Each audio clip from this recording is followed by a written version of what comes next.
No resumo Saúde de hoje, nós vamos tratar de um tema que é praticamente uma doença silenciosa. Eu estou falando do aneurisma cerebral. O aneurisma cerebral é uma doença relativamente bem prevalente na população. O último ano teve mais de 2 milhões de casos relacionados com o rompimento de aneurismas como um todo. Então é uma doença que a gente precisa realmente nos prevenir dela.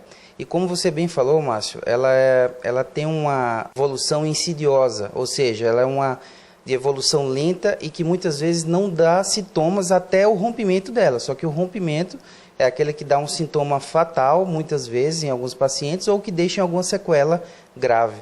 Então, por isso que a gente tem alertado a população para que cuide dos fatores de risco.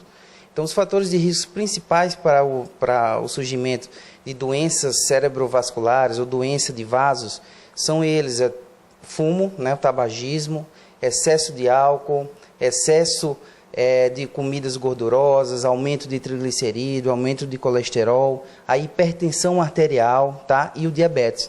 Então, são doenças que a gente vê com certa prevalência na população e que se deixar descompensar, ou se deixar o paciente descoberto de um bom tratamento, pode ficar fazendo, digamos assim, estresse naquele vaso e surgindo a malformação, que é o aneurisma cerebral.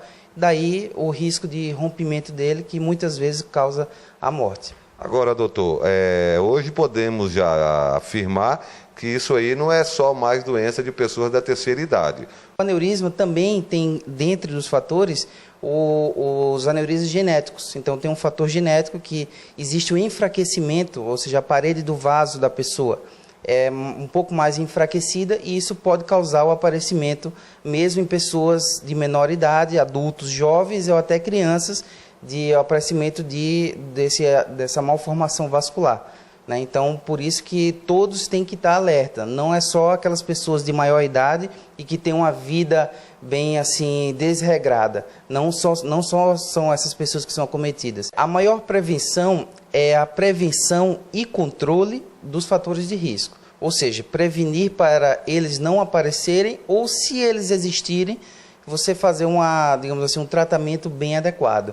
Ou seja, é necessário que você vá regularmente ao médico para ver essa questão de taxas de colesterol, triglicerídeo, verificar a pressão, verificar a glicemia para ver se está surgindo alguma intolerância à glicose, ou seja, diabetes. Então a gente tem que cuidar, prevenir para que esses fatores não apareçam. Caso você já identifique algum deles, aí sim, você tem que tratar de forma mais direta e agressiva para que eles não venham a causar nenhum dano maior, ou seja, eles não perpetuem aquele dano que ele já está apresentando. Então, o ideal é a gente fazer a prevenção dos fatores que não existem e o tratamento adequado, o tratamento correto dos fatores que já existem, já digamos, acompanham o paciente.